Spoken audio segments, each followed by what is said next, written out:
Hello, good morning, and welcome to another fantastic Friday. Am I right? Well, today I am super excited to share a little bit of storytelling for action with you all. What do I mean by storytelling for action? Well, what is the point in telling a story if it doesn't drive action? And I remember when I first sat down to try intentionally to apply storytelling in business. It's about 11 years ago. And I assumed that there would be somebody would have done a lot of groundwork for me, right? That I could go find some frameworks, I could apply it, I could start putting it into business. Bear in mind, I love storytelling. I'm a storyteller. I've written novels, I've made films. I'm also a massive geek. I've spent a ton of time working in technology, well over a quarter of a decade at this point. Intel, Microsoft, and it's 2017. Go Narrative, helping tons of different tech companies and some other companies as well with storytelling. So I'm all about storytelling. I'm all about business, and I thought somebody would have done the groundwork for me. But when I went out there, I found that there was frameworks for entertainment, for movies, for novels, things like The Hero's Journey, but that massive miss out there when it came to business. And I panicked a bit. And what I don't want is I don't want you to panic, okay? I have to admit that, when the panic set in, I realized I was going to have to be an interpreter.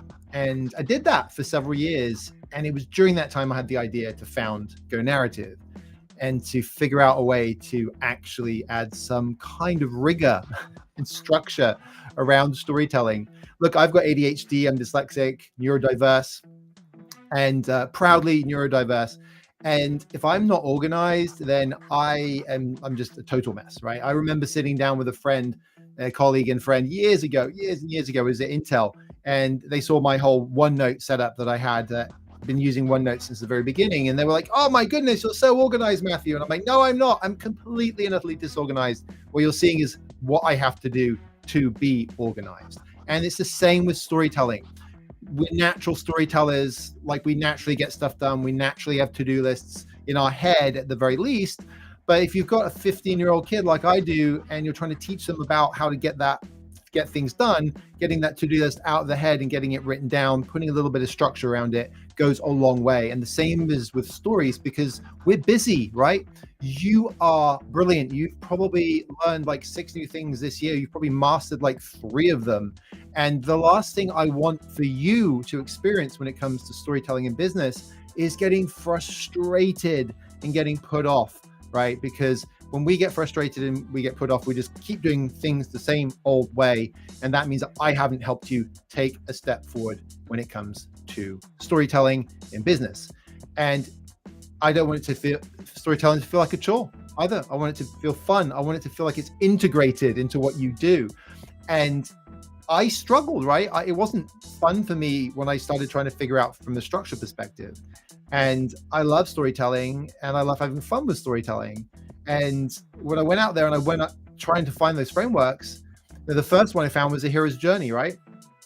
And this is why I panicked when I looked at The Hero's Journey. There's like one version of it. It's got 17 different steps. It's great for epics and sagas, but a little bit too much for business storytelling, right? Business storytelling is a topic that we often, as business storytellers, will find ourselves asking ourselves the question, what do we mean by this, right? And what we definitely don't mean is going and doing some big epic saga.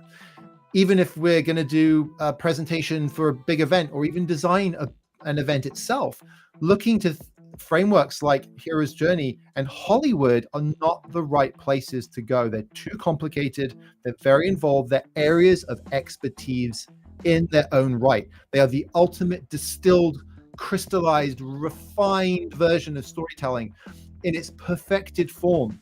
And that's not what you're looking to try and use in business. You're trying to sell something. You're trying to convince somebody in your company to do something. Your mission isn't just entertaining, okay? Your mission includes what your business is, whatever that happens to be. And so these are different tools. And you look at The Hero's Journey and you look at Hollywood, and they're too complicated. And if we look at how this then ladders back up to the big picture here, we're talking about frameworks, okay? And so on the one side, we have these big complicated frameworks, and on the other side, we have these frameworks that are just too simple, right? Way too simple. Beginning, middle, and end, Matthew. Make sure it's got a beginning, make sure it's got a middle, make sure it's got an end. Okay, great. Pretty vague. Could we be any less specific? What do I do in the beginning? Where does the beginning start? How far back do I go, right? What am I trying to achieve in the middle? What do I put in the middle? Is this where I do X? Is this where I do Y? And at the end, how do I wrap it up? What is an ending? Are there different types of ending, right? So these are all these sorts of questions that we start to have when we have such a simple framework, because the problem with simple is it can be abstract. And there's one that I love, another simple one that the South Park creators coined, and, but, therefore. And I love this as a tool. Don't recommend starting with this. Don't recommend relying on this as you get going with business storytelling. But as you start to build the muscle, it can be really, really helpful and really, really useful. And it's really about not saying and, which is lists, bulleted lists, features, boring, right? It's about introducing some friction. It's about introducing some tension, but, and then having some resolution to that, therefore. But again, as with beginning, middle, and end, how much and do we have? Where do we do the but? How antagonistic should we be with the but? What is in the therefore? Like, how many times do we cycle through this? Again, simple can be abstract. On the one hand, we had these really complicated frameworks. On the other hand, we have these really simple frameworks. And again, the panic set in, right? But I don't want you to panic, because we're going to go back in time a little bit and gonna have a bit of fun with something for a second. I'm going to go all the way back to 1941. In fact, I've got a prop for this. And if I'm smart about which buttons I press on the system here, I can show you this. Having fun with it yet? There we go. Oh, look at perfect fit. 1941. This case, kind of a bit big for a briefcase, bit small for a modern suitcase, but a case nonetheless. And this case actually was actually a wedding present, and it was a wedding present. It's from my wife's side of the family, and it was her great grandfather who was Mexican, and his mother gave him this present as this case as a wedding present. We knew some of the story, and then we looked in the inside, and there was something scrawled in there in Spanish. We couldn't figure out what it said. My wife couldn't figure it out. My father-in-law couldn't figure it out. We discovered using AI that it said it was blessings for travel together, and it was probably used on their honeymoon, but it wasn't about what was in it on their honeymoon that gets me excited and that gives me chills. It's about the other things that were in this case. And it's every time I tell this story, I'm getting chills right now just thinking about the role that this case has actually played. And in 1941, you might have remembered there was something else going on at the time, a little global conflict we like to call World War II. And Mexico was actually neutral in the war at this point, as was the USA, but the US was still kind of getting a little bit involved with support, with supply chain and some of this kind of stuff. But Mexico was still out of the war at this point. And it wasn't until its neighbors to the north got dragged in December of 1941 with the attack on Pearl Harbor that Mexico committed to the war. And with this commitment, there came a whole bunch of agreements and a whole bunch of paperwork. And that is what was in that case. Why? Because my wife's grandfather was legal counsel to the ambassador of Mexico to the United States. So that relationship effectively became an ambassador to the Allies, right? And agreements in there that were to do with everything from resources to military agreements. And her grandfather spent a lot of time traveling between Mexico City, not just the US, but Campeche in Mexico, which down there on the coast, which recently, unfortunately, was hit by that horrible hurricane. A lot of resources, natural resources, including copper, lumber, oil. And the German U-boats were off the coast harassing the oil rigs. And so there were agreements on defense agreements. There was the Aztec Eagles that got involved and fought in the Pacific Theater, agreements about that, agreements about the oil. And this is where the real chill starts to kick in because of the outcome of the war. And that is D-Day, right? Massive, massive oil requirements for D-Day in Mexico played a role in that. And this case was at the heart of it all. So how can I not get chills and excited from that, right? But it's not, I'm not getting chills and I'm not getting excitement from legal documents. And if I'd started this whole thing with legal documents and said, so let me tell you about what was in this case. There's a bunch of legal documents. Okay. There was agreements for resources. There was agreements. There was even some interesting military agreements from resources. There was like lumber, there was copper, there was oil. I wouldn't blame you for being like already half foot into your bed at this point, falling asleep. Right. And that's the challenge that we have in business. We have all this detail, right? That we panic about how we're going to communicate it and deliver it and get it to who we need to get it to and get them to do what? Take action, right? Yeah, the obvious, having a customer buy something when we're talking about business, but it could be convincing somebody to join you in a partnership that you believe is the right thing to do for both your businesses. It could be to pitch for budget in a quarterly business review if you work in a corporation. It could be to design a marketing campaign, or it could be to pitch a customer on what you think they should be doing for their marketing campaign. If, for example, you're an agency, all of these things use storytelling, right? And so on the one hand, we've got these overly complicated frameworks. On the other hand, we've got these overly simplified frameworks. What are we looking for? We're looking for something in the middle, aren't we? We're looking for that Goldilocks moment. We're looking for not too hot, not too cold, just right tool for business. And by the way, I did have some oatmeal, some porridge this morning, and my my toppings today were bananas, peanut butter, blueberries, honey, and even some walnuts. So oat milk apparently pairs really nicely with oatmeal. Who would have thought it?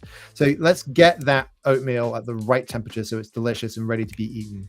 Another thing you could think about is well, I'm going to give you the breadcrumbs, right? The breadcrumbs, or ideally the stones, right? If you know the story that I'm referring to help lead you back to where you want to be, or to help lead you to where you want to go, to give you those little stepping stones so that you can make the most of it. Now, storytelling, yes, it can be about telling a story, but it's more than just about telling a story, right?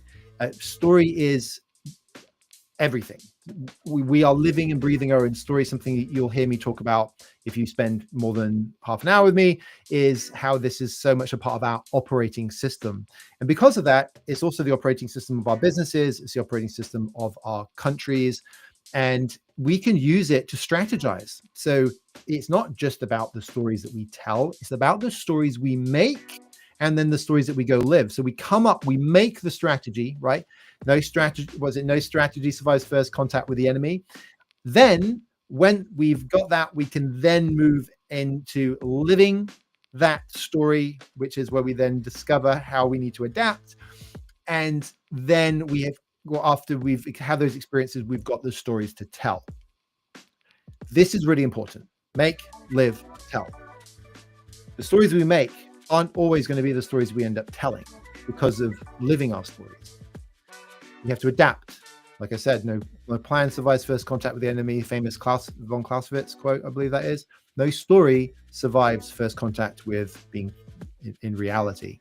So we need to be flexible. We need to adapt. And so when I think about things like the hero's journey or the structures of Hollywood, the problem with those, what isn't just the complexity, the problem with those as well is they're so rigid. You think about defining what a film is going to be, but go watch a movie being made, especially with some great talent involved. And I'm not just talking about the actors, I'm talking about the cinematography, I'm talking about the director. And you'll actually find that things that have to adapt in the production of that story. And so as you go to produce your story in the real world, you have to be able to be flexible as well. But remember, it's not just about the telling, it's about the making, it's about the living.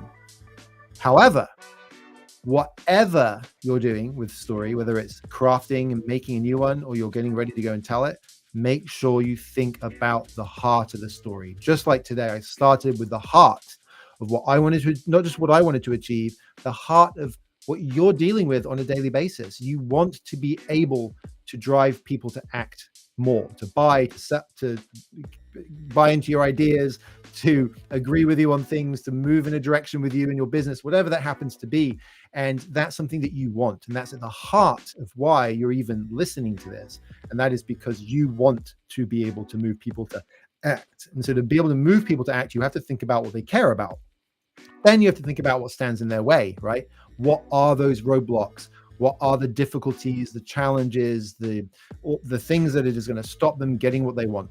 And then your job is to help them figure a way out through to the other side. And if you do that, you help them untangle that knot. What you will find is no matter what chaos and messes are around you, you will find a way to come to an agreement, a peace and quiet at the center of it all. Now, when we go and we turn this lens to any of the ways that we communicate, for example, our websites, we'll often find that these things need work, right? After today, go and look at your company website. Go and look at the last presentation you did, right? Did you start with heart? Did you consider what stands in the way? Did you help them untangle the knot? Or did you start with all of your tools and features that help them do that untangling and then try and work back from there? Because if so, then we can all agree it needs work. And this is important because your customers, like you, are very busy. They're up late, working late. They're trying to make a difference in the world. And you don't want to be the straw that sends them to sleep, right? Or worse yet, you don't want to frustrate them and anger them and drive them away to your competition. You want to make it so easy that they feel like it's simple, right? They feel like it's something that they can just click and boom, they get it. Now, the thing is with simple is it doesn't mean easy. And if you want to make something simple and you want to create the experiences that light people up, then you need to do the legwork. And that legwork is those 3 steps: heart, the challenges, and the untangling, which I like to call the power of 3D story. Desire, what is wanted; difficulty, what stands in the way; denouement, how do you get over that? And then whatever idea you have, right, that take that one big idea and think about that and start. What we love to do is we then workshop that. We take those 3Ds and we workshop through them to figure out, with our big idea, how does that relate to all these aspects of our clients, of our customers, of our partners, of the people who are going to be sitting across from us in the business review, right? But remember, perfect is the enemy of the done. And getting going is one of the most important things you can do. And I'm reaching down here because I'm going to pull out this book. This is our Storytelling for Action playbook. And this playbook, which is, can I give it in all its glory here? I'm doing funky things with the screen. I'm pressing all these buttons and there we go. Okay, so here we go. Storytelling for Action playbook. This is a guide. This is something that you can literally work through. It's got its worksheets and it's got guides, literally guides you through the process. One of the things that drives me crazy with advice out there nowadays is it's so easy just to give advice, to be the expert and not to show people how to do it. And so this will show you how to do it. Make sure that you're picking a copy of this up because this is going to be your tool to get things cracking, get going with the actual application of storytelling in business. And when you do that, you use this book, you're going to be making sure that you have each one of these pieces in place, right? You're going to start with the heart, think about the difficulties, and you're going to figure out how to untangle it. So that third D is denouement, is French for the untangling of the knot. And I love that word. And you will literally see this mapped out within the book. And when you apply this, you will see these types of results. Okay. It's not just qualitative. We're not just talking about telling pretty stories here, right? This is quantitative. This is about driving people to action, and action equals results, and results equal numbers. That's right. And we love helping people in tech companies do this, right? You want somewhere to start right away, right now, before the book arrives? Well, go up to gonarrative.com. And in fact, I can drop in do I have the link here to the Yeah. Oh, story type. There it is. It's in the top. It's been here all along. You can discover your story type, right? And what this is, it's even simpler, which meant it wasn't easy to come up with. It's even simpler than your 3D efforts. And it is one of 7 story types will be revealed to you based on where you are right now in your business or your career, I should add. And you can use that as the starting point, the jumping off point. You can use that as a filter to select the stories you hear from your team, from your customers, your partners. You can use it as a filter to look out into the world and to find stories, quotes. Heck, you could be at a cocktail party, the classic example, and hear a joke and be like, oh, that is about somebody changing direction and having to do things differently. And that's my story type's the pivot. I'm going to capture that. I'm going to put that in my little story bank, and I'm going to utilize that as a part of how I communicate. Before you know it, you will bring consistency to your story, to your communication, and you'll be telling more stories because you'll have been gathering more stories.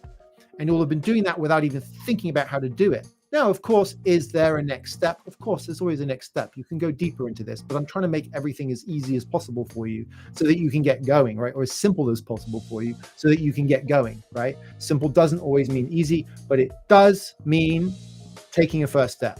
And once you've taken that first step, got the book, right? First step being the story type, then you've got the book and you start applying the 3D and all the other great stuff that's in the book. Then you're like, I want a bit of hands-on help with this, right? So we can help with that. Of course, I'd love to help you with that. I want to hear what your story is, what story you're trying to tell. But even before you get into needing that, we can help you with your story. So take that story type to the next level.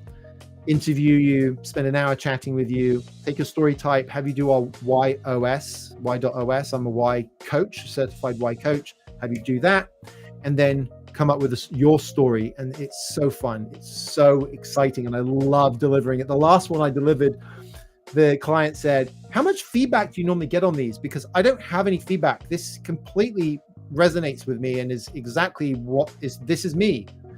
And it's because it is you, right? This is your story. I'm helping draw it out, crystallize it so that you can go and use it. And then you can get some help with the story pit crew and applying it, or we can do the same thing for your business with Story Accelerator, and of course workshopping and all that good fun stuff. And in fact, I'm going to be doing one just after this session, helping a client out with exactly this. So the story discovery all starts somewhere, and it starts with your story. Here are some of the quotes from the people who just have loved going through this process. We start with that chat, clarify a story, and then we give you that 1-page story. So what's next? I want you to go out and I want you to practice. Desire, difficulty, denouement. Today, one story you're trying to tell, whether it's about you or somebody else. What is my desire? What's standing in my way? How do I untangle the knot? Think about it for a business problem. Think about it for yourself first. Now flip it. Think about it from your audience's perspective. Customer, manager, colleague, whoever it happens to be. Okay. And then iterate on that. Maybe next time we do the stream, I'll show you one of these that I've been doing with a client recently.